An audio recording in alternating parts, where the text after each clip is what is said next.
বাদামের কাণ্ড দেখেন কীভাবে কী করতেছে, দেখেন কীভাবে হাসতেছে, দেখেন বাজি ফুটাইবে মনে হয়। দেখেন আগুন ধরাইছে, ওমা কোরিয়া বানি এটার ফুটে আজকে লিগা, ওমা দেখেন কোরিয়ারা দিয়ে রাখছে। ওখানে বোম ফুটে এটা কীরকম হয়ে গেছে, কোরিয়ারা মনে হয় তো ফাইটটা গেছে গা। বোমটা ফুটালি বালুকটা ভয় পাইছে নি, ওমা আবার এদিকে আইস, হ্যাঁ করি ওমা আবার আমার জুতা নিয়ে আজকে লিগা। আমাদের জুতার ভিতরে বোম ফুটাইছে, জুতাটা নষ্ট হয়ে যাবে গিয়া। ওমা দেখেন আগুন ধরে লাইছে জুতার মধ্যে, ওমা দেখেন বোমা ফুটে জুতার কী অবস্থা হয়ে গেছে গিয়া। দেখেন আমার 4,000 টাকা জুতা শেষ। আবার হাসতেছে কীরকমভাবে, বাতি মেরে দৌড়া মারণ দরকার ছিল ওই দরদাস খিলিগা দ্বারা। দেখেন ছোটো পোলাপাইনের মতন কী করতেছে, দেখছেন ডুলুনি খাইতেছে, আবার হাসে কীভাবে।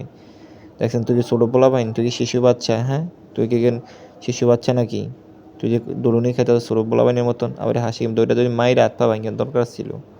আবার হাসি কিরম ভাই, এরম মারা দরকার ছিল যে, হাসি কীরকমভাবে বাদিম। হ্যালো গাইস, পরবর্তী ভিডিও পাওয়ার জন্য ভিডিওতে একটা লাইক এবং চ্যানেলটি সাবস্ক্রাইব করে পাশে থাকুন।